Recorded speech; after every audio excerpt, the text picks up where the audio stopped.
ஆண்டவரும் உலக இரட்சகருமாயிருக்கிற இயேசு கிறிஸ்துவின் இனிய நாமத்தில் யாவத்துக்கள். மனதுருகும் தெய்வமே இயேசையா, மனதார துதிப்பேன் ஸ்தோத்தரிப்பேன். எனக்கு இறங்கும் தேவனே, எனக்கு இறங்கும். உம்மை என் ஆத்துமா அண்டிக் கொள்கிறது. விக்கினங்கள் கடந்து போகும் மட்டும் உமது செட்டைகளின் நிழலிலே வந்து அடைவேன். எனக்காக யாவையும் செய்து முடிக்கப் போகிற தேவனாகிய உன்னதமான தேவனை நோக்கி கூப்பிடுவேன். என்னை விழுங்க பார்க்கிறவன் என்னை நிந்திக்கையில் அவர் பரலோகத்திலிருந்து ஒத்தாசை அனுப்பி என்னை ரட்சிப்பார். தேவன் தமது கிருபையும் தமது சத்தியத்தையும் அனுப்புவார். கர்த்தாவே, எங்களுக்கு இறங்கும். உமக்காக காத்திருக்கிறோம். தேவரீ, காலையில் அவர்கள் புயமும் இக்கட்டு காலத்தில் எங்கள் ரட்சிப்புமாயிரும். ஏசாயா 33:2.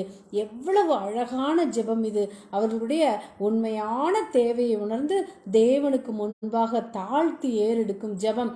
இறங்கும் என்று வேண்டுதல் செய்வது தாழ்மையான ஜெபம். மேலான பதிலை தேவனிடத்திலிருந்து கொண்டு வரும். நம்முடைய முடியாமையும் தகுதியின்மையும் ஒத்துக்கொண்டு இவ்விதம் தேவனிடத்தில் வருவது அதிக மேன்மையானது.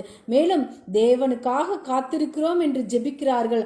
அநேகர் தேவனுக்காக காத்திருப்பதை விரும்புவதில்லை. பிரச்சனை என்று வந்துவிட்டால் அதுக்கு எவ்வளவு சீக்கிரம் பரிகாரம் பெற முடியும் என்றுதான் பார்க்கிறார்களே ஒழிய அது சரியான முறையா என்பதை யோசிப்பதே இல்லை. ஆகவே தீர்வுக்கான அவசரப்பட்டு தேவனில்லாத வழிகளில் செயல்படும்போது இன்னும் அதிகமான சிக்கலில் மாட்டிக்கொள்ளுகிறார்கள். அன்பான சகோதர சகோதரிகளே, தேவனுக்கு காத்திரு. அப்படி என்றால் என்ன? உன்னுடைய காரியத்தை தேவனிடம் எடுத்து செல். அவரிடம் ஜெபி, தொடர்ந்து ஜெபி, விட்டுவிடாதே, மனந்தளராதே. கர்த்தருக்காக பொறுமையுடன் காத்திருந்தேன். அவர் என்னிடமாய் சாய்ந்து என் கூப்பிடுதலை கேட்டார். சங்கீதம் 41. காத்திருத்தலுக்கு பொறுமை மிக அவசியம். அப்படி பொறுமையுடன் காத்திருக்கும் போது சங்கீதக்காரனின் அனுபவம் நம்முடையதாகும். நிச்சயமாய் நம்முடைய கூப்பிடுதலை கேட்பார். தேவன் பாரபட்சம் உள்ளவர் அல்ல. மேலும் நான் கர்த்தர், எனக்காக காத்திருக்கிறவர்கள் வெட்கப்படுவதில்லை. ஏசாயா 49:23 என்று தேவன் சொல்கிறார். நான் தேவாதி தேவன், சர்வ வல்லமையும் சர்வ ஞானமும் உள்ளவர், சகலத்தையும் ஆண்டு நடத்துகிறவர். எனக்காக காத்திருக்கும் போது நீ வெட்கப்படுவதில்லை.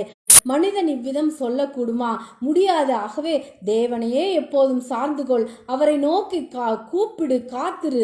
தேவனுடைய பிள்ளைகள் தேவனுடைய வாக்குத்தத்தங்கள் எவ்வளவு உண்மையானவைகள் என்பதை அறிந்திருக்கிறார்கள். பயந்தவர்களுக்கு தேவன் இறங்குகிறார்.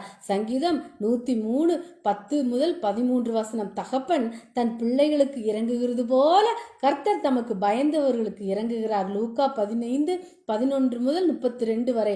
இளைய குமாரனுக்கு இறங்கிய தகப்பன் எளியவருக்கு இறங்குகிறார். சங்கீதம் 72:13.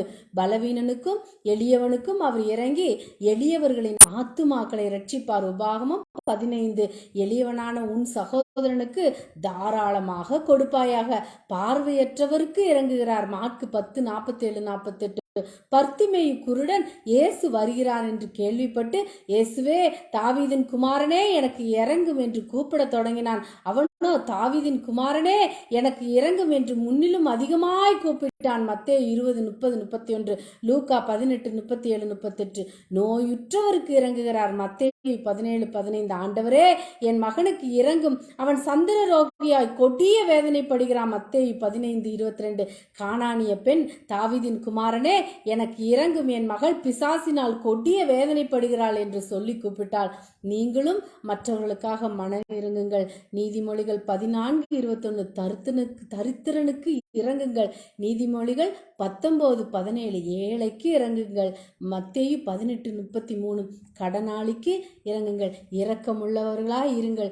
எப்பொழுதும் தேவன் நமக்காக மனம் இறங்குவார். நீங்கள் எப்பொழுதும் ஜெபத்துடன் ஆண்டவரிடத்தில் இரக்கத்துக்காய் கெஞ்சி ஆசீர்வதிக்கப்பட்டவர்களாய் இருங்கள். நீங்கள் ஆசீர்வதிக்கப்பட்டவர்கள்.